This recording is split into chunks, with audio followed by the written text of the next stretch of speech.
বিসমিল্লাহির রহমানির রহিম। আসসালামু আলাইকুম ওয়া রাহমাতুল্লাহি ওয়া বারাকাতুহু। সকল প্রশংসা মহান আল্লাহ পাক রব্বুল আলামিনের, যিনি শুধু প্রশংসার অধিকারী, যিনি অহংকারের অধিকারী, যিনি গর্বের অধিকারী, যিনি সর্বময় ক্ষমতার অধিকারী, যিনি মহাপরাক্রমশালী প্রজ্ঞাময়, সেই মহান আল্লাহর দরবারে শুকরিয়া আদায় করি। আলহামদুলিল্লাহ। আল্লাহ মহান এবং অতিশয় দয়ালু। তার কারণ আল্লাহ অতি দয়ালু হওয়ার কারণেই আজকের এই সময়ে, বর্তমান সময়ের প্রেক্ষাপট, বর্তমান অবস্থা বিশ্বের তথা আমাদের দেশসহ গোটা পৃথিবীময় যে অবস্থার সৃষ্টি হয়েছে, তাতে আল্লাহ ক্রোধান্বিত, রাগান্বিত হয়ে, যদি আমাদের মতোই হতেন, উনি যদি মহান রব, উনি যদি মহান রব্বুল আলামিন, উনি যদি দয়াময় না হতেন, তাহলে হয়তো তার পরিপ্রেক্ষিতে কী অবস্থার সৃষ্টি হতো সেটা আপনারা সহজেই অনুমান করতে পারেন। কিন্তু আল্লাহ যেহেতু মহান, যেহেতু উনি দয়াময়, যেহেতু উনি অসীম দয়ালু, পরম করুণাময়, সে কারণেই বাঁচিয়ে রেখেছেন আমাদেরকে, তার বান্দাদের এই দুনিয়ার উপরে। আজকে যে কথাটা বলবো সেটা হলো একজন নুরা পাগলা এবং বর্তমান সময়ের প্রেক্ষাপট। আমরা যারা অতি সাধারণ মানুষ, আমি মনে করি গোটা পৃথিবীর মানুষ, গোটা পৃথিবীর অধিকাংশ মানুষই সাধারণ জনগণ। কিন্তু আসলে সাধারণ জনগণ খুঁজে পাওয়া যায় না। প্রত্যেকেই তাদের নিজস্ব মতাদর্শের মধ্যে জনগণকে সম্পৃক্ত করতে চায়। আসলে জনগণকে তারা কারা, হ্যাঁ, সেই খবর কেউ রাখে না। আমাদের, বিশেষ করে আমাদের এই দেশ, আমাদের এই বাংলাদেশ, যে দেশে আমরা জন্মগ্রহণ করেছি, সে দেশের মানুষ অত্যন্ত নরম হৃদয়ের, এবং আমি বলবো তারা অতি সাধারণ। ধর্মের মধ্যে ধর্মের বিষয়ে বাড়াবাড়ি করারও সেই মানসিকতা আমাদের দেশের সাধারণ মানুষের আছে বলে আমার মনে হয় না। সেই সাধারণ মানুষের একজন আমি, আমার মনে হয় একজন আপনিও। কারণ গোটা পৃথিবীতে প্রায় 800 কোটি মানুষ, সের বিরুদ্ধে মূল শয়তান একজন। শয়তানের অনুসারী আছে, সে অনুসারী, তার বংশধর আছে, তারা ছড়িয়ে ছিটিয়ে আছে, সংখ্যায় নগণ্য। তাহলে সে মন্দ লোকের সংখ্যা অত্যন্ত কম। এই বৃহৎ এক জনসংখ্যাকে, বৃহৎ মানুষদেরকে এই অল্প নগণ্য শয়তানের অনুসারীরা, এবং শয়তান, যে শয়তান আমার চিরশত্রু, তারা আমাদেরকে আমাদের পথ থেকে পথভ্রষ্ট করে দেয়। আমরা সাধারণ মানুষ যেটা জেনেছি, যেটা পড়েছি, যেটুকু বুঝেছি, আমার মনে হয় আল্লাহ পাক রব্বুল আলামিন যুগে যুগে শুধু আমার জন্য না, শুধুমাত্র শেষ জমানার মানুষের জন্য যে তার নবীকে প্রেরণ করেছেন এমন নয়। গোটা পৃথিবীতে অসংখ্য অগণিত লক্ষ কোটি নবী, রসুল, পয়গম্বর আল্লাহ পাক রব্বুল আলামিন প্রেরণ করেছেন মানুষকে সঠিক পথে ফিরিয়ে আনার জন্য। সেটা সময়ের প্রয়োজনে, সময়ের প্রেক্ষাপটে, যখন যে জনপদে যেভাবে প্রয়োজন আল্লাহ পাক রব্বুল আলামিন সেভাবে দিয়েছেন। তন্মধ্যে আল্লাহ পাক রব্বুল আলামিন 4টি মহাগ্রন্থ মানুষের কল্যাণের জন্য প্রেরণ করেছেন: তাওরাত, জবর, ইনজিল এবং কোরআন। প্রতিটি ধর্মীয় গ্রন্থেই মহান আল্লাহ পাক রব্বুল আলামিন যে কথাগুলো মানুষের জন্য বলতে চেয়েছেন তা সিমিলার, সাংঘর্ষিক নয়, বরং একটা কিতাব অন্য কিতাবের পরিপূরক। ধারাবাহিকতা বজায় রেখে আল্লাহ পাক রব্বুল আলামিন আসমানি কিতাবগুলো অবতীর্ণ করেছেন মানুষের কল্যাণের জন্য। শুধু এগুলোকে কল্যাণ নয়, এগুলোকে কেমন পরলৌকিক, ইহজগতিক এবং পরজগতিক উভয় জগতের কল্যাণের জন্য মহান আল্লাহ পাক রব্বুল আলামিন আসমানি কিতাবসমূহ নাজিল করলেন তার বান্দার জন্য। আলহামদুলিল্লাহ, আমরা সেই ধারাবাহিকতায় আমার নবী মুহাম্মদ সাল্লাল্লাহু আলাইহি ওয়াসাল্লামের মাধ্যম দিয়ে এই সর্বশ্রেষ্ঠ আসমানি গ্রন্থ, যেহেতু উনি সর্বশ্রেষ্ঠ নবী হওয়ার কারণে সর্বশ্রেষ্ঠ গ্রন্থেরও অধিকারী উনি। আর সেই সর্বশ্রেষ্ঠ গ্রন্থে আল কোরআন, সর্বশ্রেষ্ঠ নবী মুহাম্মদ সর্বশেষ এবং সর্বশ্রেষ্ঠ নবী। আর অন্য নবীর উম্মতদের চাইতে মুহাম্মদ যেহেতু শ্রেষ্ঠ নবী, যেহেতু তার গ্রন্থ শ্রেষ্ঠ, তার উপরে অবতীর্ণ আসমানি কিতাব শ্রেষ্ঠ, সুতরাং উম্মত হিসাবেও আমরা শ্রেষ্ঠ। কিন্তু শ্রেষ্ঠত্বের সেই প্রমাণ কোথায়? আপনি মুহাম্মদের উম্মত, শ্রেষ্ঠ নবীর উম্মত, সে শ্রেষ্ঠত্বের প্রমাণ কোথায়? আমি জানি না, আমি পড়াশোনা করি নাই, আপনি পড়াশোনা করছেন, আপনি কোরআন পড়ছেন, হাদিস পড়ছেন, আপনি জানেন। যদি জানেন তাহলে আল্লাহ রাসূলের আদর্শ কী, ওনার উদ্দেশ্য কী, উনি পৃথিবীতে কী নিয়ে আসলেন, মানুষকে কী বার্তা দিলেন, আল্লাহ কী বার্তা দিতে চাইলেন এই পৃথিবীর মানুষকে।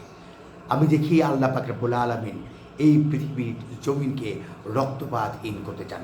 আল্লাহ বলেছেন, যারা ফিতনা ফিসাদ এবং আদমের রক্ত দ্বারা পৃথিবীকে রঞ্জিত করে, তাদের মতো দুর্ভাগা হতেই পারে না। তারা নবীর উম্মত দূরে থাক, আল্লাহর বান্দা কিনা সেখানেই সন্দেহ রয়েছে।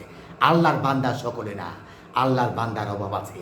এখানে এই পৃথিবীতে আমি দেখি এখন আমাদের দেশে যা হচ্ছে, জায়গায় হচ্ছে, আপনি জনতা হতে পারেন, তৌহিদি জনতা, আল্লাহর বান্দা না। আল্লাহর বান্দা আর তৌহিদি জনতা এক নয়। আল্লাহর বান্দা এক, তৌহিদি জনতা আরেক। আল্লাহর বান্দা হওয়ার চেষ্টা করতে হবে। প্রথমত হতে হবে আল্লাহর বান্দা। আপনি যখন আল্লাহর বান্দা হবেন, সমস্ত মানবীয় গুণাবলী, আল্লাহর প্রদত্ত সেই গুণ আপনার মধ্যে নিহিত হবে। মানুষ পৃথিবীটিকে শান্তিপূর্ণ বসবাসের উপযোগী করবে। আল্লাহ মহাপরাক্রমশালী প্রজ্ঞাময়। তাহলে আপনি আল্লাহকে দিনে নাই, রাতে নাই, সকালে নাই, সমানে গেলেন কই? আপনার উপরে ঠান্ডা ফেলায় তো আমার আল্লাহ আপনাকে মেরে দেয় না। আল্লাহ আপনাকে একটু সূর্যের আলো থেকে বঞ্চিত করে না, চন্দ্রের সে কিরণ থেকে বঞ্চিত করে না, আবহাওয়া অক্সিজেন আপনার জন্য বন্ধ করে দেয় না। তাহলে আপনি কেন আল্লাহর চেয়ে বড় হিসাবে নিজেকে প্রতিষ্ঠা করতে চান? আল্লাহ যেটা করতে চায় না, আপনি তা কেন ঘটান এই পৃথিবীতে? তার জন্য আল্লাহর যদি প্রধান নিতে হয়, সেটার জন্য অপেক্ষা করতে থাকেন আপনারা। এই পৃথিবীটাকে মানুষের বসবাসের অনুপযোগী করে দেওয়ার কোনোই অধিকার আপনাদের নাই। মানুষ আশরাফুল মাখলুকাত, আপনি সৃষ্টির সেরা জীব। আপনি যদি আশরাফুল মাখলুকাত হন, আপনি শ্রেষ্ঠত্ব প্রমাণ করবেন আপনার চারিত্রিক বৈশিষ্ট্যের মধ্য দিয়ে। আপনার মতবাদ, আপনার যে চিন্তাধারা, সেটা উত্তম হলে আমি কেন গ্রহণ করব না? আপনি বোঝানোর চেষ্টা করেন। যদি আপনি ব্যর্থ হন, তাহলে আপনি ফেইলার। তাহলে আপনি বহু বড় বড় ডিগ্রি নেওয়া সত্ত্বেও আপনি ফেল করেছেন, অশিক্ষিত একজন। ওই সমস্ত কেউ, ওই যে অশিক্ষিত আপনাদের ভাষায় যেটা আপনারা বলে থাকেন, এই অশিক্ষিত যারা অশিক্ষিত ভণ্ড বলেন, সেই অশিক্ষিত ভণ্ড পীরের কাছে আপনি ফেল করেছেন অনেক বড় ডিগ্রি নিয়েও। তার কারণ আপনার কাছে মানুষ আসে না, কারণ আপনি তাদেরকে বুঝতে সক্ষম হন নাই। আপনার মধ্যে মানুষ ভালোবাসা পায় নাই, আপনার মধ্যে মানুষের মনুষ্যত্ব পায় নাই, আপনার মধ্যে মানুষের যে মানবীয় দিক, মানবীয় যে গুণাবলী, সেগুলোর অভাব মানুষ দেখতে পেয়েছে। সুতরাং আপনার কাছ থেকে মানুষ দূরে সরে গেছে আস্তে আস্তে। মানুষ নিকটবর্তী হয়েছে তার যার মধ্যে মানবীয় গুণাবলী আছে, যার মধ্যে মানুষের প্রতি ভালোবাসা আছে, যার মধ্যে জীবের প্রতি দয়া আছে, যার মধ্যে শান্তির বাণী আছে, তার কাছে মানুষ আস্তে আস্তে গেছে। তাহলে আপনি আপনার উত্তম কথাগুলো আপনি যুক্তি সহকারে মানুষের মধ্যে প্রকাশ করুন। আপনি মানুষের সন্নিকট হন, মানুষের কাছে যান, মানুষকে ভালোবাসতে শিখেন, সমাজকে ভালোবাসতে শিখেন, মানুষকে কাছে বুকে টেনে নেন। আপনি বুঝাই দেন কোন পথ কোনটা। তাহলে পৃথিবী শান্তিপূর্ণ হবে। আল্লাহ যদি শেষ বিচারের ব্যবস্থা করে থাকেন, উনি মহান রাব্বুল আলামিন, উনি বিচার করবেন। সেই বিচারের অপেক্ষা আপনি করলেন না, আপনি বিচার করে দিলেন। সেই ক্ষমতা আল্লাহ পাক রব্বুল আলামিন আপনাকে দেয় নাই। হ্যাঁ, কোরআনে দিয়েছে। কোরআন ইসলামিক সিস্টেমে আমাকে শরীয়তের যে বিধান দিয়েছে, সেই বিধানগুলো বুদ্ধওয়ালা রাসূলে পাক সাল্লাল্লাহু আলাইহি সাল্লাম যে বিধান আল্লাহ কোরআনে দিয়েছে, তার মধ্যেও ক্ষমাকে বৃহৎ আকারে দেখানো হয়েছে। তাহলে সমাজ বিশৃঙ্খলার সৃষ্টি হবে, সমাজে ফেসাদের সৃষ্টি হবে, সমাজ বলুণ্ঠিত হবে, মানুষের নিরাপত্তা বিঘ্নিত হবে, শান্তি বিঘ্নিত হবে, মানুষ তার নির্দিষ্ট পথে জীবন পরিচালিত করতে পারবে না আপনার মতো অন্য মানুষের জন্য। তাহলে আপনার কাছে মানুষ আর কখনো অগ্রসর হবে না, আপনাকে মানুষ আপনার বন্ধু হিসেবে গ্রহণ করবে না, বরঞ্চ শত্রু হিসাবে গ্রহণ করবে। যদিও আদমের শত্রু একমাত্র শয়তান, শয়তান শুধুমাত্র আদমের শত্রু। আমি বারংবার একই কথা বলেছি, মানুষ মানুষের শত্রু নয়, মানুষ মানুষের আত্মার আত্মীয়, মানুষ মানুষের বন্ধু, মানুষ মানুষের শত্রু নয়। সেই মানুষকে বন্ধু হিসেবে গ্রহণ করতে শিখতে হবে, মানুষকে ভালোবাসতে হবে, মানুষের কাছে যেতে হবে। এই বিভীষিকাময় পরিস্থিতি আমরা কল্পনাও করিনি কখনো। একজন মানুষ যদি যদি সে ভিন্ন মত প্রকাশ করে, যদি সেটি ইসলামের সাথে সাংঘর্ষিক হয়, যদি সে শরীয়তের সাথে সাংঘর্ষিক হয়, সেই লোকটা জন্মের পরের দিন মারা যায় নাই। সে নোরা পাগলা জন্মের পরের দিন মারা যায় নাই। নিশ্চয়ই 60 বছর 70 বছর বা 80 বছর বাঁচছে, আমি জানি না কয় বছর, তাকে চিনি না, তার নামও আমি শুনি নাই। আজকে এই ইয়ার কারণে আমি শুনলাম। তাহলে যদি 80 বছর সেই লোকটা জীবিত থাকে, তখন আপনারা কোথায় ছিলেন? কোথায় ছিলেন আপনারা?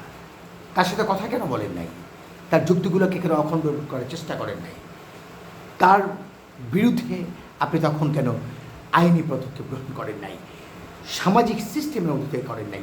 তাকে কেন বুঝাইতে আপনি সক্ষম হন নাই? আপনি তাহলে হয়তো তারটা বুঝে আসছেন, না হলে আপনি তাকে বুঝাতে সক্ষম হন নাই, অথবা আপনার মধ্যে সাহসের অভাব ছিল। তাহলে আপনি একজন মৃত মানুষ, আমি তো মনে করি তার কোনো ক্ষমতাই নাই, কোনো ক্ষমতা নাই। একজন মানুষের মূল ছিল তার দেহের মধ্যে রূপ। মানুষ অসুস্থ যখন হয়, মৃত অনেক দূরের কথা, অসুস্থ যখন হয় তখন একটা মানুষ অসহায় হয়ে যায়, সেটা তখন তার মধ্যে সেই তেজস্ক্রিয় থাকে না। মরে গেলে তো তার কোনো ক্ষমতাই নাই। তো পাওয়ার কিনা একজন মানুষ যার মধ্যে কোনো ক্ষমতা নাই, তাকে নিয়ে আপনি কবর থেকে উঠায় পড়াইয়া বাহাদুরি প্রকাশ করলেন। এটা কোন বাহাদুরি? আপনি তো তার চেয়ে মৃত লাশের চেয়ে আপনি আরও বেশি মৃত। কারণ ওই মৃত লাশের কোনো ক্ষমতা নাই আমাকে কথা বলা, সে মৃত ব্যক্তির কোনো ক্ষমতা নাই সমাজে পরিবর্তনের জন্য চেষ্টা করা, সে মৃত ব্যক্তির কোনো ক্ষমতা নাই ভ্রান্ত মতবাদ ছড়িয়ে দেওয়া। এই মুহূর্তে সে মরে গেছে, তার ইস্কতম, তার চারটার এই দুনিয়ায় ক্লোজ, তাকে কবর দিতে 12 ফিট উঁচায়। তো সমস্যা হয়েছে, তো সমস্যা কী হয়েছে? আল্লাহ পাক রব্বুল আলামিন পৃথিবীতে পাহাড় সৃষ্টি করছে, পাহাড়ের উপরে হাজারো মুসলমানের কবর আছে। 12 ফিট না, 24 ফিট, 50 ফিট, 100 ফিট উপরেও মানুষের কবর আছে। পাহাড়ের উপরে যে সমস্ত অঞ্চল, পাহাড়ি অঞ্চল, পাহাড়ের উপরে কবর দেওয়া হয়। তাহলে সেখানে সমস্যা কোথায়? সেই সমস্যা, সেটা সমস্যা হওয়ার কোনো কথা নয়। হ্যাঁ, তার বাজারের যে ব্যবস্থা যেটা করছে, সেটা আলোচনার মাধ্যমে সেটাকে অবশ্যই সময় নিয়ে শান্তিপূর্ণভাবে অবস্থান গ্রহণ করে সেটাকে বন্ধ করা যেত। আর তাও আপনি নিজে মানুষকে পরিবর্তনের জন্য আপনি কথা বলবেন, আপনার সৌন্দর্য দ্বারা আপনি মানুষকে আকৃষ্ট করবেন, আপনার মহৎ গুণাবলী দ্বারা, আপনার উত্তম চরিত্রের আদর্শের দ্বারা আপনার দিকে মানুষকে আপনি দাবিত করবেন। আমি তো আজ কোনো দেখি নাই। আমার তো মনে হয় যে এই যে পাগল মাগল যারা পীর উলিয়া বলেন, তো আমি দেখি তাদের আমাদের চাইতে তারা 1000 গুণ উত্তম। কারণ একটা টাকা চাইতো আমি একদিনকে আইসা দেখি নেই আমার দরবারের মধ্যে দাঁড়ায় হতে ভাই আমি পীরের দরবার দেখাইছি, আমার 50,000 টাকা দেন, বলে নাই। কিন্তু হাজারো মাদ্রাসার মানুষগুলো আছে প্রতিদিন মুখ আছে তুমুক আছে, ভাই দেখা দেন 100 500 মুখ করবো তুমুক করবো, হ্যান করবো ত্যান করবো, তাদেরকে আমরা এমন কোনো দিন না যে দেখি না আমরা প্রদান করে থাকি। তাহলে তারা তো তাও করে না। তো তাদের বিরুদ্ধে আপনার এত হিংসা কেন উগ্রতা কেন আমার শান্তিপূর্ণ দেশটাকে, এই শান্তিপ্রিয় পৃথিবীটাকে, এই শান্তিপূর্ণ বাংলাদেশটাকে আমরা আজকে অস্থিতিশীল করে দিতে চাই? কার স্বার্থে? কিসের স্বার্থে? বিশৃঙ্খলা সৃষ্টি করা শয়তানের কাজ, পৃথিবীর মধ্যে রক্তপাত ঘটানো শয়তানের কাজ, পৃথিবীর মানুষের আদমের রক্তে রসপদ রঞ্জিত করা শয়তানের কাজ, বিভীষিকাময় পরিস্থিতি সৃষ্টি করা শয়তানের মতো অনুসারীদের কাজ। আদম মশাইয়ের কাজ নয়, আদমের কাজ আল্লাহর বান্দার কাজ, শান্তি প্রতিষ্ঠা করা। রাসূল পাক সাল্লাল্লাহু আলাইহি সাল্লাম শান্তির আদর্শ আমাদেরকে শিক্ষা দিয়েছেন। আমি বলেছিলাম ইসলাম শুধু আমার ধর্ম নয়, গোটা পৃথিবীর সমস্ত মানুষের, কিয়ামত পর্যন্ত যত মানুষের পৃথিবীতে আসবে সমস্ত মানুষের জীবন ব্যবস্থা হবে কোরআন, সমস্ত মানুষের জীবন ব্যবস্থা হবে যে ইসলাম। তাহলে ইসলাম এর অবস্থান আপনারা যদি সেভাবে পরিস্ফুটিত করেন, যদি সেভাবে ফুটিয়ে তোলেন, যদি মানুষ মনে করে ইসলাম মানে কবর থেকে লাশ তুলে নিয়ে পুড়ায় দেওয়া, মানুষ যদি মনে করে ইসলাম মানে মানুষকে হত্যা করা, মানুষ যদি মনে করে ইসলাম মানে মানুষের বাড়িতে আগুন লাগাই দেওয়া, মানুষ যদি মনে করে ইসলাম মানে জঙ্গি তৎপরতায় অগ্রসর হওয়া, তাহলে আদর্শ এবং সমস্ত পৃথিবীর মানুষের জীবন ব্যবস্থা হিসেবে এই ইসলাম প্রতিষ্ঠিত হতে পারবে না। মানুষ তখন সেটাকে গ্রহণ করবে না, মানুষের দ্বিধা সৃষ্টি হবে। ইসলাম গোটা পৃথিবীর সকল জীবন ব্যবস্থা, আল্লাহর রাসূল সেটা বলেছেন, এবং অনতিবিলম্বে অবশ্যই ইসলাম কোনো ধর্ম নয়, সেটা পূর্ণাঙ্গ জীবন ব্যবস্থা। তো পূর্ণাঙ্গ জীবন ব্যবস্থার মধ্যে সৌন্দর্য ফুটিয়ে তুলতে হবে। এই ধরনের কাজের ধারা আমার নবী মুহাম্মদ রাসূলুল্লাহ সাল্লাল্লাহু আলাইহি সাল্লাম শ্রেষ্ঠ নবী বলি। আমরা বলি পৃথিবীর শ্রেষ্ঠ চারিত্রিক আদর্শ তার, শ্রেষ্ঠ মহৎ ব্যক্তি উনি, শ্রেষ্ঠ গুণগত ব্যক্তি উনি। আমার নবীর নাম তো কাহান না, উনি ওনার নাম তো জালিম না, উনি উম্মতদেরকে জালিম হতে তো বলেন নাই, জুলুমকারী হতে বলেন নাই। উনি নিজেও জুলুমকারী ছিলেন না, উনি সহজ সরল হৃদয়ের অধিকারী মানুষ ছিলেন। উনি মানুষের ভালোবাসায় সিক্ত হয়েছেন, আর সেজন্য উনি দয়ার নবী, উনি রহমত লিল আলামিন। গোটা পৃথিবীর মানুষের জন্য রহমত হিসাবে আল্লাহ পাক রব্বুল আলামিন তাকে প্রেরণ করলেন। এখন আপনি আল্লাহর নাম লইয়া, নবীর নাম লইয়া যে দুনিয়ার মধ্যে আগুন লাগাই দিলেন, আর আপনি বললেন যে না আমি নূরের, আমার নবীর উম্মত, আমি ওই আমার নবী রহমত লিল আলামিন। আপনার নবী রহমত লিল আলামিন রহমত হিসেবে গোটা পৃথিবীতে আগমন করছে, আর আপনাকে মাঝে আগুন লাগাই দেন। তাহলে কন্ট্রাডিকশনটা কোথায় হলো, কী হলো, সেটা বিবেচনা করতে হবে। সুতরাং আহ্বান থাকবে, আসুন সংযত হই, মনুষ্যত্বকে ফিরিয়ে আনি, মানুষ হন। আল্লাহ আপনার বিচার করবেন। আপনি সৎ কর্মপরায়ণ মানুষ হন, সৎ পথে জীবন পরিচালনা করার চেষ্টা করেন। কোরআনে আল্লাহ পাক রব্বুল আলামিন স্পষ্ট জানিয়েছেন মানুষ কোন কাজের মধ্য দিয়ে জাহান্নামে প্রবেশ করবে এবং কোন কাজের মধ্য দিয়ে জান্নাতে প্রবেশ করবে। সম্পূর্ণ কোরআনে আল্লাহ পাক রব্বুল আলামিন বলেছেন জান্নাত তাদের জন্য যারা বিশ্বাসী এবং সৎকর্মপরায়ণ। যারা বিশ্বাসী এবং সৎকর্মপরায়ণ তাদের জন্য রয়েছে নিয়ামতে ভরা জান্নাত। তাহলে আপনি বিশ্বাসী হবেন। আল্লাহ বলছে যে তুমি দুনিয়াতে ফিতনা সৃষ্টি করো না, সেখানে আপনি বিশ্বাসী হন। সে আল্লাহকে বিশ্বাস করা মানে তাকে সেই কথা বিশ্বাস করা। দুনিয়াতে ফেসাদ সৃষ্টি করো না, আল্লাহকে বিশ্বাস করে আপনি করবেন না। দুনিয়াতে রক্তপাত ঘটো না, আল্লাহকে বিশ্বাস করে সেটা করবেন না। মানুষের কল্যাণে কাজ করো, আল্লাহকে বিশ্বাস করে সেটা আপনি করবেন। এক মুসলমান অন্য মুসলমানের দুষ্টুটিগুলো গোপন রাখো, সেটা আপনি করবেন। অন্য মুসলিমকে তুমি সহযোগিতা করো, সেটা করবেন। গোটা পৃথিবীতে মুসলমানদের অবস্থানকে আপনি জাগ্রত এবং উন্নত অবস্থায় নিয়ে যাবেন। আপনার এক মুসলিম ভাই, আপনি দেখেন তো আজকে গোটা পৃথিবীতে অন্য হিন্দু, বৌদ্ধ, খ্রিস্টানরা আমাদের চেয়ে অতি উন্নত উত্তম জীবনযাপন করে। কারণ কি? তার মূল কারণ তারা গ্রহণ করছে সৎকর্ম এবং বিশ্বাস। যেটা গ্রহণ করার কথা ছিল আমাদের হওয়ার কথা ছিল সৎকর্মপরায়ণ এবং বিশ্বাসী। আমরা সৎকর্মপরায়ণ বিশ্বাসী না, সৎকর্মপরায়ণ বিশ্বাসী হচ্ছে এখন তারা। একটা এনজিওতে যান, একটা লোনের জায়গায় যান, দেখবেন 99.99% লোন গ্রহণ করে, সুদের ঋণ গ্রহণ করে মুসলমান। 1.5% গ্রহণ করে না হিন্দু, বৌদ্ধ, খ্রিস্টানরা। তাহলে যেটা গ্রহণ করার কথা ছিল আমাদের, সেটা গ্রহণ করে না তারা। যেটা গ্রহণ করার কথা ছিল আমাদের, সেটা আমরা গ্রহণ করি না, গ্রহণ করছে তারা। আর যেটা গ্রহণ করার কথা ছিল না, সেটা গ্রহণ করেছি আমি। তাহলে আমি শুধু বড় বিশাল এক জুব্বা গায়ে লাগাইলাম, মাথায় এক চাকরি পুরোপি বেঁধে দিলাম, মুখে কিছু দাড়ি রাখলাম, আমি আল্লাহর ওলি বান্দা হয়ে গেলাম, পশ্চিম কালেও না। আল্লাহর বান্দা হতে হলে আল্লাহর নির্দেশিত পথে জীবন পরিচালনা করতে হবে। আর তার সর্বপ্রথম সোপান হলো সৎকর্মপরায়ণ মানুষ হতে হবে। সৎকর্মপরায়ণ মানুষ যদি তার ধারা, তার কথা, তার ভাষা, তার আচরণ, তার হাত, তার কর্ম থেকে পৃথিবীর মানুষ নয় শুধু পিঁপড়া পর্যন্ত নিরাপদ থাকবে। যখন আপনার কাছ থেকে, আপনার আচরণ থেকে পিঁপড়া পর্যন্ত নিরাপদ, তখনই আপনি আল্লাহর বান্দা, তখনই আপনি মুসলিম। এর আগে আপনি মুসলিম নন। সর্বশ্রেষ্ঠ সৃষ্টি হলো আদম। আপনি আশরাফুল মাখলুক, সৃষ্টি সেরা জীব।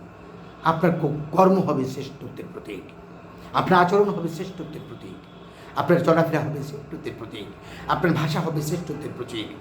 আপনি মানুষের প্রতি জীবন বিলিয়ে দিবেন মানুষকে রক্ষা করার জন্য, জীবন বিলিয়ে দিবেন মানুষের জীবন মান পুরো উন্নত করার জন্য। আপনি আপনার সার্থক চেষ্টা করবেন অন্যকে বাঁচিয়ে তোলার জন্য, মেরে ফেলার জন্য তো নয়। এই বিভীষিকাময় পরিস্থিতি আমরা কল্পনাও করি নাই কখনো।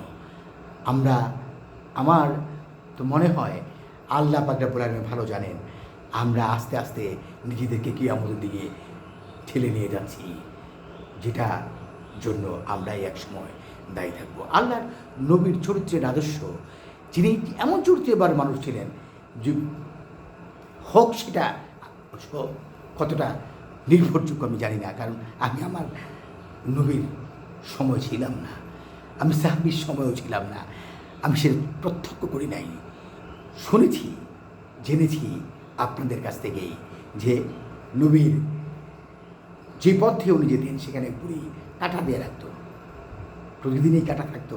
আল্লাহ রাসূল সেটাকে সরিয়ে দিয়ে যেতেন। একদিন সে পথে উনি কাঁটা দেখতে পান নাই। আল্লাহ রাসূল বিচলিত হলেন, সেই বুড়ির ঘরে গেলেন যে নিশ্চয়ই তার কোনো সমস্যা হয়েছে, তাহলে আজকে আমার পথে কাঁটা নাই কেন? সেখানে উনি গেলেন, তার খোঁজখবর নিলেন, অসুস্থ বুড়ির মাথায় উনি হাত বুলিয়ে দিলেন। তার নাম মানবতা, তার নাম মনুষ্যত্ব, তার নাম নবীর আদর্শ। নবীর আদর্শই নয় মানুষের মধ্যে বিশৃঙ্খলা সৃষ্টি করা, নবীর আদর্শই নয় আল্লাহর যা চান না তা সমাজে সংগঠিত করা, নবীর আদর্শ এই নয় মানুষের বিভীষিকাময় পথে মানুষকে ঠেলে দেওয়া।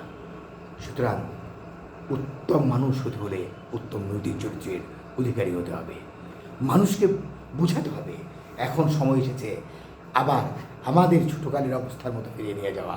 খানকা শরীফ জায়গায় জায়গায় হওয়া উচিত, প্রত্যেক জায়গায়। আমরা আগে দেখতাম মসজিদে গেলেও ইয়ানবী সালাম আলাইকা পড়তো, পড়া আমরা মিলাদ পড়তাম, পড়ে সেখান থেকে পতাশা নিয়ে বাসায় চলে আসতাম, স্কুলে যেতাম, শান্তি ছিল। সে অবস্থায় ফিরিয়ে নিয়ে আসুন। মানুষ এই প্রজন্মকে সত্যিকার অর্থে সত্যিকারের ইসলাম সেটা বোঝানোর চেষ্টা করুন। এখন বাংলায় কোরআন পড়া যায়, কোরআন পড়তে হবে, কোরআন ধুয়ে দিতে হবে উপরে। আল্লাহ পাক রব্বুল আলামিন বলেছেন জান্নাত তাদের জন্য, যে কথা বললাম, যারা বিশ্বাসী এবং সৎকর্মপরায়ণ তাদের জন্য রয়েছে নিয়ামতে ভরা জান্নাত। জান্নাতে যাবার একমাত্র রাস্তা হলো বিশ্বাস স্থাপন এবং সৎকর্ম সম্পাদন করা। বিশ্বাস স্থাপন, সৎকর্ম সম্পাদন করা। বিশ্বাস স্থাপন, সৎকর্ম সম্পাদনের মধ্য দিয়েই আপনি জান্নাতে প্রবেশ করতে পারবেন। অন্য কোনো কারণ নাই। অন্য সমস্ত কিছু মানুষের কায়েমি সত্যের জন্য বলে দেওয়া। জান্নাতে যাবে একমাত্র তারাই যারা বিশ্বাসী এবং সৎকর্মপরায়ণ। সৎকর্মপরায়ণতা এবং বিশ্বাস স্থাপন করা জান্নাতে প্রবেশ করার সর্বোত্তম পন্থা, এবং এর বাহিরের কোনো ব্যতিক্রম নাই। তাহলে কোরআন পড়েন, কোরআন দেখেন, কোরআন রিচার্জ করেন। বাংলায় কোরআন পড়তে পারা যায়, পড়েন।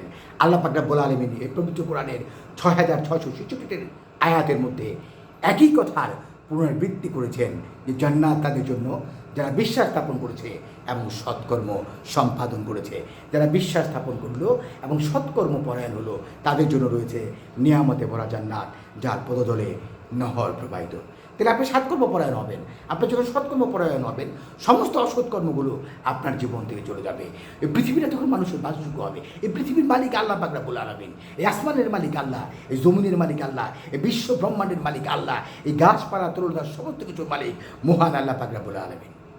তার মালিকানার এই পৃথিবীতে আপনি আল্লাহর বান্দা হিসাবে চলাফেরা করবেন, সেটা আপনার অধিকার। এবং এই দুনিয়ায় পদচারণা করবেন আর আল্লাহ পাক রব্বুল আলামিনের শুকরিয়া আদায় করবেন। সৎকর্মপরায়ণ বান্দা হবেন, নিজে সৎকর্মপরায়ণ হবেন, অন্যকে সৎ কাজে উৎসাহিত করবেন। আজকে সৎকর্মপরায়ণ মানুষ খুঁজে পাওয়া দুষ্কর হয়েছে। বহু কিছু পাওয়া যায়, ড্রাইভার সাহেব, উকিল সাহেব, ব্যারিস্টার সাহেব, মাস্টার সাহেব, জজ সাহেব, ইমাম সাহেব, আলেম সাহেব, মুহাদ্দিস সাহেব, শাইখুল হাদিস সাহেব, পীর সাহেব, মুফতি সাহেব, কিন্তু মানুষ নাই, মানুষ নাই।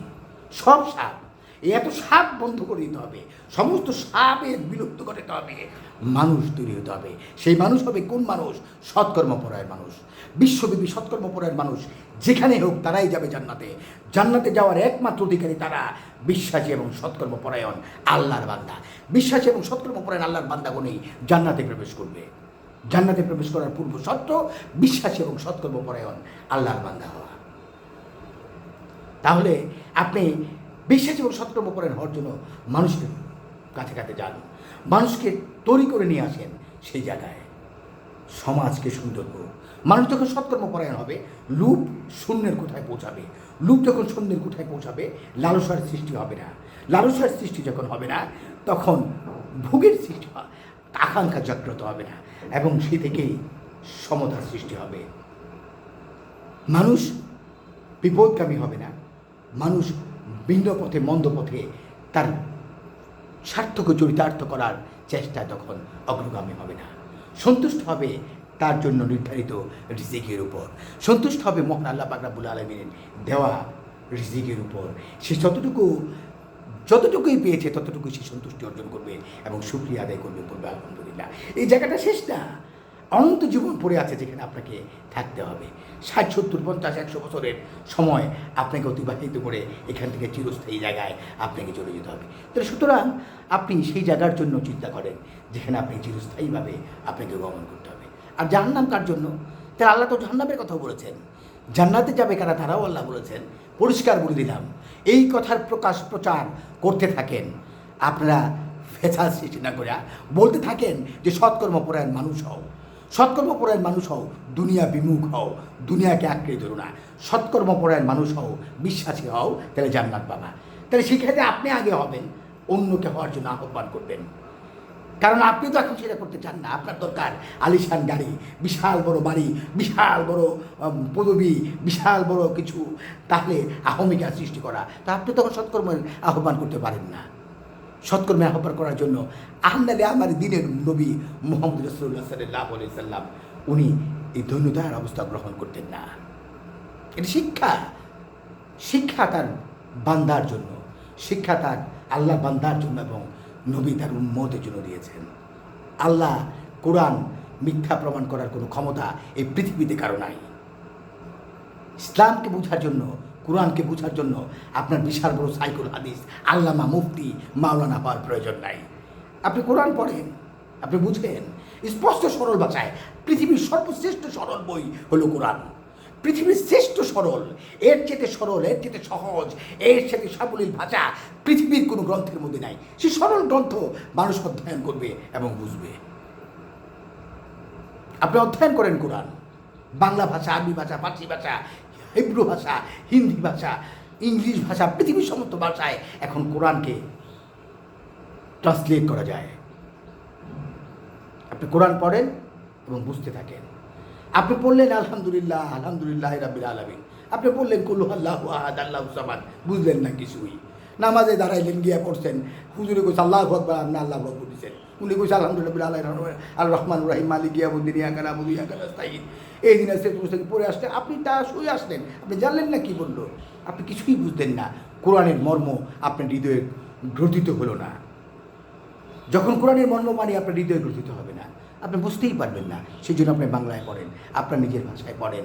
আপনি দেখেন আল্লাহ পাক রব্বুল আলামিন মহান রব, আপনার স্রষ্টা, যিনি সৃষ্টি করেছেন আপনাকে, শুধু সৃষ্টি করেই ক্ষান্ত হন নাই, উনি সৃষ্টি করেছেন আপনাকে, সৃষ্টি করে ক্ষান্ত হন নাই, শ্রেষ্ঠত্ব দিয়েছেন।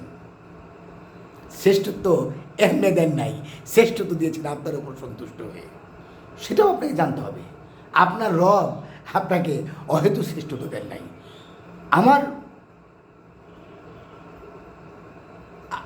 আমার পূর্বপুরুষ হযরতে আদম, প্রথম নবী, ওনার উপর তার উপর সন্তুষ্ট হয়েছেন আমার মহান রব, তার জন্য থেকে শ্রেষ্ঠত্ব দিয়েছেন।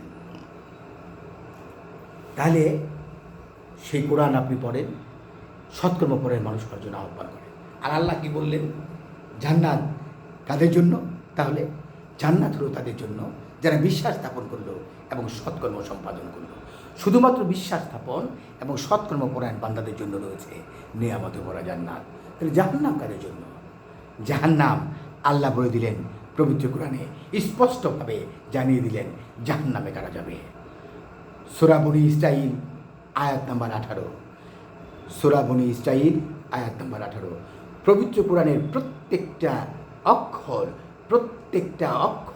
প্রত্যেকটা বর্ণের খণ্ডন করার কোনো ক্ষমতা এই পৃথিবীর কারো নাই।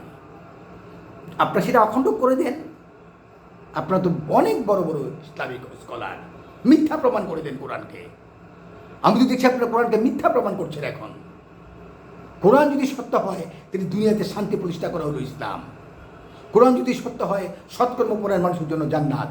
কোরআন যদি সত্য হয় বিশ্বাস স্থাপনকারী মানুষের জন্য জান্নাত।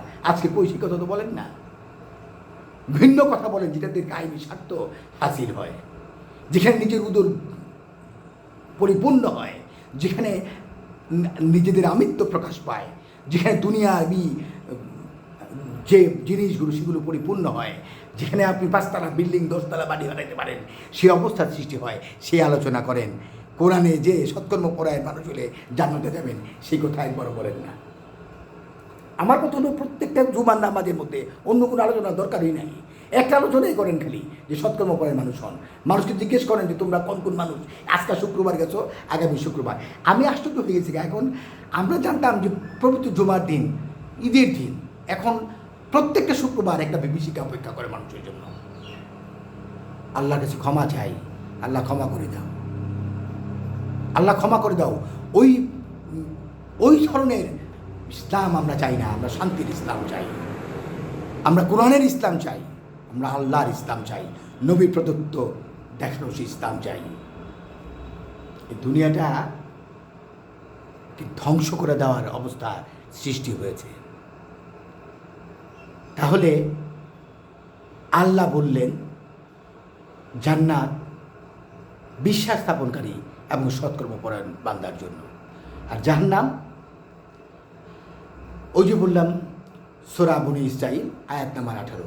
আল্লাহ বলেন যে কেউ দুনিয়া চায়, যেসব লোক যে কেউ দুনিয়া চায়, অর্থাৎ পৃথিবীর সমস্ত মানুষের কথা আল্লাহ বলেছেন। এখানে আমাকে ইন্ডিকেট করেন নাই। তাহলে আল্লাহ গোটা পৃথিবীর মানুষকে তার বান্দা হিসেবে কবুল করে। আপনি ভাগ করে দেন কেন? আপনার ভাগ করার ক্ষমতা কে দিল? আল্লাহ তার গোটা পৃথিবীর মানুষকে যদি বলে যে কেউ দুনিয়া যায়, অর্থাৎ আল্লাহকে বান্দা হিসেবে, তার সৃষ্টি হিসেবে সমস্ত মানুষকেই আল্লাহ বলবেন। আল্লাহ পৃথিবীর গোটা মানুষকে বলে যে কেউ দুনিয়া চায়, যে কেউ দুনিয়া চায়। আমি আপনি যে কেউ গোটা পৃথিবীর সমস্ত মানুষের মধ্যে, হিন্দু বৌদ্ধ মুসলিম খ্রিস্টান সমস্ত মানুষের মধ্যে যে কেউ দুনিয়া চায়, যে কেউ দুনিয়া চায়, সেসব লোক থেকে যাকে ইচ্ছা, সেসব লোকের তাদের থেকে যাকে ইচ্ছা আমি তাকে তা অতি সত্তর দিয়ে দেই। এই পর্যন্ত শুনতে অনেক ভালো লাগে। যে কেউ দুনিয়া চায় সেসব লোকদের থেকে যাকে ইচ্ছা তাকে তা আমি অতি সত্তর দিয়ে দেই, খুব তাড়াতাড়ি তাকে দুনিয়ায় কামিয়াবি দিয়ে দেই, দুনিয়া দিয়ে দেই। সবাইকে না, চাইবে সবাইকে না, যাকে ইচ্ছা তাকে তা আমি তা অতি সত্তর দিয়ে দেই। অতঃপর তার জন্য নির্ধারণ করি জাহান্নাম। যে কেউ দুনিয়া যায় সেসব লোক থেকে তাদের থেকে যাকে ইচ্ছা তাকে তা আমি অতি সত্তর দিয়ে দেই। অতঃপর তার জন্য নির্ধারণ করি জাহান্নাম। তাহলে দুনিয়া চাইলে পাইতেও পারেন, নাও পাইতে পারেন। তাহলে দুনিয়া চাইলে আপনি দুনিয়া বানাই দিবেন, কুকরিতে বাড়ি বানায় দাও, জান্নাতে ঘর বানায় দাও। Fully contradiction. আল্লাহর কোরআনের সাথে সেখানে কন্ট্রাডিকশন হয়, সাংঘর্ষিক। আল্লাহ বলতেছে যে কেউ দুনিয়া চায় তাদের মধ্যে যাকে ইচ্ছা তাকে তার অতি সত্তর দিয়ে দেয়। চাইতে পারবে সবাইকে দেয় না। এই প্রথম আপনার কাছে খুবই ভালো লাগছে। যে কেউ দুনিয়া চায় যাদেরকে তাদের মধ্যে যাকে ইচ্ছা তাকে তা আমি অতি সত্তর দিয়ে দেই। অতঃপর তার জন্য নির্ধারণ করে জাহান্নাম। এখন দিতেও পারে, নাও দিতে পারে। আপনি দুনিয়া চাইলেন, পাইতেও পারেন, নাও পাইতে পারেন। শুধু চাওয়ার কারণে আপনার জন্য নির্ধারণ হবে জাহান্নাম। শুধু এখানে আয়াত শেষ নয়, সামনে আরো ভয়ঙ্কর কিছু অপেক্ষা করছে তাদের জন্য। আমি তো দেখছি সবাই আমরা সেই দুনিয়ার মুখাপেক্ষী, দুনিয়া চাই। আল্লাহ বলছে যে কেউ দুনিয়া চায় তাদের মধ্যে তাদের ইচ্ছা। আমরা সবাই দুনিয়া চাই, সুতরাং সবাইকে তো জাহান্নামে ঢুকিয়ে দেওয়ার সে অবস্থা। যে কেউ দুনিয়া চায় তাদের মধ্যে যাকে ইচ্ছা আমি যাকে ইচ্ছা তাকে তা অতি সত্তর দিয়ে দেই। অতঃপর তার জন্য নির্ধারণ করে জাহান্নাম। তাতে তারা প্রবেশ করবে লাঞ্ছিত এবং বিতাড়িত অবস্থায়। তাহলে জাহান্নাম আল্লাহ জানাই দিলেন পবিত্র কোরআনের মধ্যে নির্ধারণ বিশাল বিষয়। আপনাকে চিন্তা করতে হবে, নির্ধারণ করা, সেটা ফাইনাল করে দিছে, সেটা ইন্ডিকেট করে দিছে, এটা নির্ধারণ হয়ে গেছে, এটা পাস হয়ে গেছে, অ্যাপ্রুভ। জাহান্নাম কাদের জন্য সেটা অ্যাপ্রুভ হয়ে গেছে। তাহলে আল্লাহ পাক রব্বুল আলামিন নামাজ আদায়কারী কাজাকারীকে জাহান্নামে দিবে, এটা করতে পারতো। যে কেউ নামাজ আদায় করে, যাকে ইচ্ছা তার কাজা করে পড়ে না, তাদেরকে যাকে ইচ্ছা আমি দেয়া করি এবং তাদের জন্য নির্ধারণ করি জাহান্নাম। আল্লাহ তো কর নাই। আল্লাহ তো করতে পারছেন যে যারা যে সকল লোক রোজা রাখে নাই তাদেরকে যাকে ইচ্ছা তাকে আমি দৌড়ে নিয়ে জাহান্নামে বলে নাই। আল্লাহ বলতে পারতো যারা জাকাত দেয় তাদেরকে আমি জাহান্নামে বাড়া দেবো, বলে নাই। আল্লাহ বলতে পারতো যে করে নেই বলে নাই। আল্লাহ পাক রব্বুল আলামিন পুরস্কার বলছে, যে কেউ দুনিয়া চায় আমি যাকে ইচ্ছা তাকে দাও তো উত্তর দিয়ে দেই, অতঃপর তার জন্য নির্ধারণ করি জাহান্নাম, তাতে তারা প্রবেশ করবে নিগৃহীত, লাঞ্ছিত এবং বিতাড়িত অবস্থায়। তাহলে জাহান্নামে যাবেন আপনি দুনিয়া চাইলে। দুনিয়া কামনা করাই জাহান্নামের যাওয়ার একমাত্র কারণ, একক এবং একমাত্র কারণ হলো জাহান্নামে যাওয়ার এই দুনিয়া কামনা করা। তো দুনিয়া কামনার পিছনেই ছুটছেন। তো দুনিয়া কামনার পিছনে ছোটা, এটার সাথে রিলেটেড কি, সংশ্লিষ্ট কি? আপনি যা চান দুনিয়া কামনাটা সব কিছু। সত্যমপরায়ণ বান্দা বেঁচে থাকার জন্য আপনি জীবিকা নির্বাহ করা এক জিনিস। আপনার বাসায় আজকে দুপুরে 1 কেজি চাল লাগবে, ভয়ের দাম 65 টাকা। সেই পয়সা আপনি ইনকাম করলেন, রিক্সা চালায় পেটেল মারলেন, আপনি নিজের ব্যবসা করলেন, আপনি চাকরিতে উপার্জন করলেন, বাঁচায় নিয়ে আসলেন, এক জিনিস। কিন্তু কখন সেটা দুনিয়া চাওয়া হবে? যখন দুনিয়ার কামনার জন্য আপনি ভিন্ন পথে আপনার অবস্থাটাকে পরিবর্তন করলেন। আপনি দুনিয়া কামনার জন্য জায়গা কিনবেন, সেই করলেন, ঘর বানাইবেন, সেই পথের জন্য সই পথে আপনি করতে পারতেন আল্লাহ যদি সেটা আপনার নিজেকে রাখতে অপেক্ষা করলেন না, আপনি ভিন্ন পথে পথে আপনি হাত বাড়াইয়া কামনা করলেন, সেটাকে কায়েম করলেন। তাহলে সেই দুনিয়া কায়েম করার জন্য, দুনিয়া যাওয়ার জন্য আপনাকে জাহান্নামে যেতে হবে। তাহলে জাহান্নাম থেকে আল্লাহ আমাদেরকে বাঁচায় রাখুক, এই পৃথিবীটা শান্তিপূর্ণ হোক, গোটা পৃথিবীর মানুষ দেখুক। আমরা তো আমাদের আশা ছিল যে ইসলাম শান্তির ধর্ম হিসেবে প্রতিষ্ঠিত হবে। পৃথিবীর মানুষ মুসলমানদের আচরণ, তাদের যে আচরণ, মুসলমান মানুষের ভালোবাসা, তাদের নৈতিক চরিত্র দেখে মানুষ উদ্বুদ্ধ হবে, মানুষ বিমোহিত হবে। মানুষ তখন চিন্তা করবে যে আমরা আসলে ভুল বলেছিলাম। মুসলমানরা অত্যন্ত শান্তিপ্রিয়, তারা ভালোবাসা চায়। হ্যাঁ, আপনি করতে পারবেন তাদের জন্য যারা আজকে মুসলমানদের বিরুদ্ধে যুদ্ধ ঘোষণা করেছে, যারা অন্যায়ভাবে মানুষকে হত্যা করে, যারা অন্যায়ভাবে মানুষকে কষ্ট দেয়, যারা অন্যায়ভাবে রক্তপাত করে, সেখানে আপনি প্রতিহত করবেন। কিন্তু শান্তির এক পূর্ণ অবস্থানকে আপনি নষ্ট করে দেবেন না, সেটা হওয়া উচিত নয়। আমরা সুন্দর একটা শান্তিপ্রিয় জীবন চাই, সুন্দর একটা সমাজ চাই, শান্তিপূর্ণ একটা দেশ চাই, যেখানে সমস্ত মানুষ, আমি বলবো গোটা পৃথিবীর সমস্ত মানুষই আল্লাহর সৃষ্টি করেছেন মানুষকে। এক আদম থেকে কেমন পর্যন্ত মানুষের বংশধারা পৃথিবীতে বইবে। যদি আল্লাহ পছন্দ না করতেন তাহলে খ্রিস্টান বেঁচে থাকতো না পৃথিবীর মধ্যে। আল্লাহ যদি পছন্দ না করতো তাহলে হিন্দু বেঁচে থাকতো না। আল্লাহ পছন্দ না করলে বৌদ্ধ বেঁচে থাকতো না। তারা ঘাসটা গেলে খেতে ফল হইতো না। আপনার নতুন প্রবলেম কোথায়? আপনি বলছেন আল্লাহ মহাপরাক্রমশালী প্রজ্ঞাময়, তাহলে আপনি কি মনে করেন যে আল্লাহর ক্ষমতা কমে গেছে? আল্লাহর ক্ষমতা কমে যায় নাই।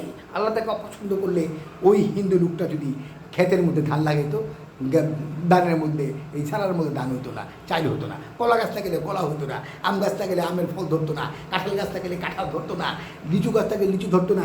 সে বিবাহ করতো শান্তি সংসারে ফেরে বলে হতো না, তরকারি লাগে তরকারি হতো না, অটোমেটিক্যালি সে ধ্বংস হয়ে যেত।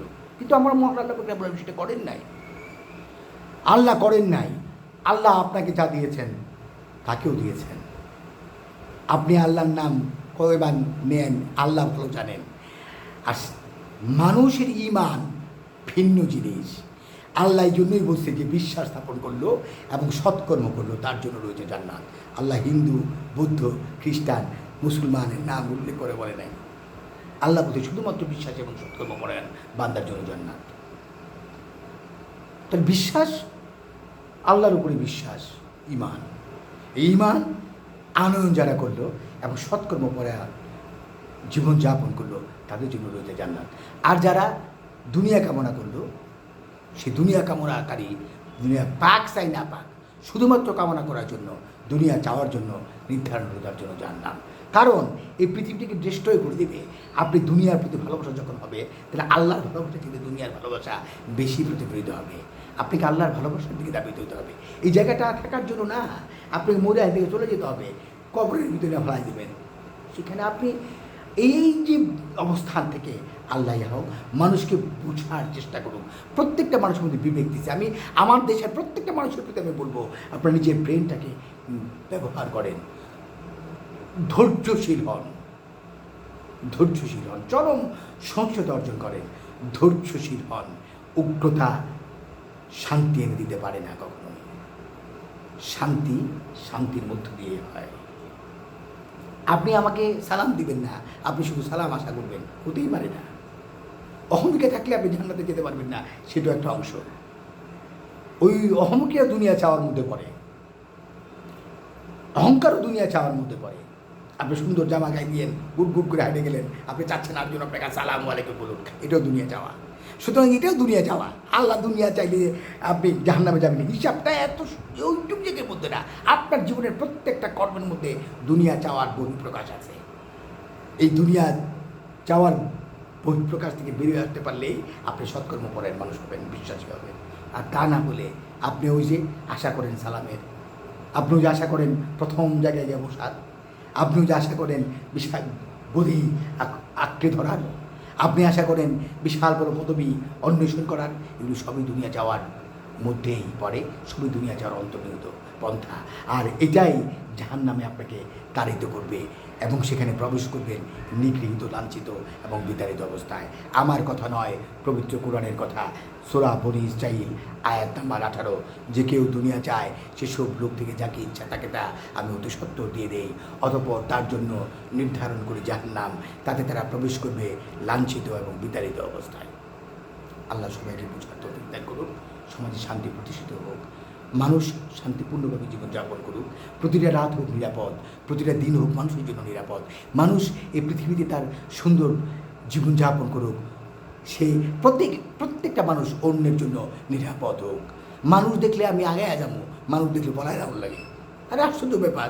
আর সাপুরমাক লোকাত মানুষের জন্য এত কিছু করলো, সেই মানুষ মারার জন্য আপনি ব্যবস্থা নিচ্ছেন। চরম অন্যায়।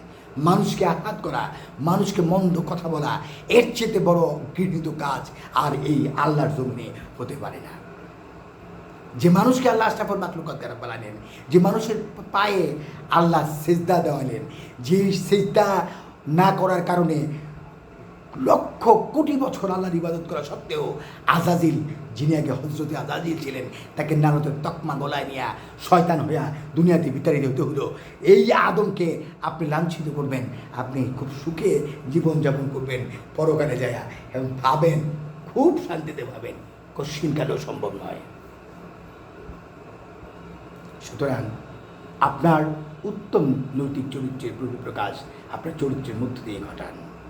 মানুষকে আপনার কাছে আসতে দেন, মানুষদেরকে আপনি বোঝান আপনার যুক্তি, আপনার আদর্শ, আপনার চিন্তা যদি আমার কাছে গ্রহণযোগ্য হয় আমি সেটা গ্রহণ করব, যদি গ্রহণযোগ্য না হয় আমি সেটা গ্রহণ করব না। আপনি আপনার মতো চলুন, অন্য কোনো মতো চলতে দেন, সমাজে শান্তি প্রতিষ্ঠা করেন। যে কথা বললাম, আল্লাহ যেখানে বিব্রত নয়, আল্লাহ যেখানে তাকে চায় নাই, বন্ধ করে দেয় নাই, তাহলে সমাজের মধ্যে আমারই দেশে, আপনার একটা সমাজে, একটা গ্রামে দেখেন কত মানুষ, বৌদ্ধ আছে, খিদ্দি আছে, হিন্দু আছে, উপজাতি আছে, মুসলমান আছে, মারং আছে, শেরং আছে, মেউর আছে, লাম্মার আছে, কত কিছু আছে। আল্লাহ প্রত্যেকের জন্যই তো সূর্যের কিরণ আলো দিতেছে, আল্লাহ প্রত্যেকের জন্যই পাথর দিতেছে, প্রত্যেকের জন্য আল্লাহ পানির ব্যবস্থা করছে, প্রত্যেকে খেতে গেলে জমি নিয়মিত ফসল হয়, প্রত্যেকেই তার সন্তানাদি জন্মগ্রহণ করে, প্রত্যেককে আল্লাহ পাকের আলামিন এই পৃথিবীতে বাঁচিয়ে রাখতে চান। তাহলে আপনি তার বিরোধিতা করার কারণ কি? আপনার কাজ কি? আপনাকে প্রতিনিধি হিসেবে পাঠাচ্ছে কেন? আল্লাহ সেটা তাদেরকে বাঁচায় রাখবে। আপনার মহত্ব, সৌন্দর্য, আল্লাহর গুণত্ব, আল্লাহর শ্রেষ্ঠত্ব, জান্নাতের নিয়ামত, জাহান্নামের যে কঠোরতা, ভয়াবহতা, সেটা আপনি বর্ণনা করবেন, আপনি বুঝাবেন, তাদেরকে ধাবিত করবেন আল্লাহর দিকে। যদি সে ধাবিত হয় আলহামদুলিল্লাহ, সে ইহকাল এবং পরকাল পাইল, না হলে নাই, আপনি আপনার কর্তব্য পালন করলেন, সে জাহান্নামে গেল। তো তাহার জাহান্নামে তো আপনি যাবেন না, তা আপনার তো চিন্তা করার দরকার কি? হেবড়ে গিয়ে জাহান্ন হারাবো তো মুরুগা, সেটা আপনার টেনশন কি? আপনি কেন মা এত চিন্তা করেন? আপনি কল্যাণ কামনা করেন মানুষকে, তাহলেই তো হয়, তাহলেই তো দুনিয়া শান্তিপূর্ণ হয়, সমাজ শান্তিপূর্ণ হয়, মানুষকে আর আস্তে আস্তে এই ইসলামী সৌন্দর্যটাকে ফিরিয়ে দেওয়ার ব্যবস্থা যেন করা না হয়, সেদিকে সচেষ্ট হতে হবে সবাইকে। আসসালামু আলাইকুম ওয়া রাহমাতুল্লাহি ওয়া বারাকাতুহু।